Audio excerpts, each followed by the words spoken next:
मित्रांनो, भरपूर customer VW Skoda म्हणल्या की मेंटेनन्सला घाबरतात.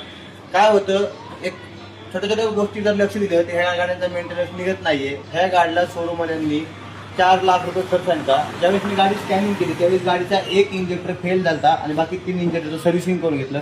इंजेक्टर सर्व्हिसिंग करून आणले, इंजेक्टर फिटिंग करून घेतलेत. त्याच्याचबरोबर गाडीचे 1 लाख किलोमीटर कंप्लीट झाल्यामुळं गाडीचा टायमिंग बेल्ट पण चेंज करून घेतलाय. पाहू शकता, जर डिझायरचं टायमिंग बेल्ट जर खर्च करायला गेलं तर सर्व्हिसिंग सगळे 12-13 हजारपर्यंत जातो.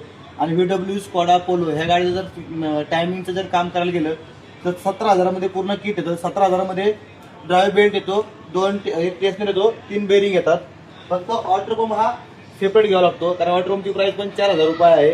आणि कधी पण ह्या गाडी जर व्यवस्थित जर मेंटेनन्स जर केलं तर 4-4, 5-5 लाख किलोमीटर ह्याला काहीच होत नाहीये. आणि प्रॉपर काम केलं आणि टाइम टू टाइम काम जर केलं तर काम निघतच नाहीये. काय होतं, एक जास्त खर्च सांगतात लोक, त्यामुळे ह्या गाडीला घ्यायला लोक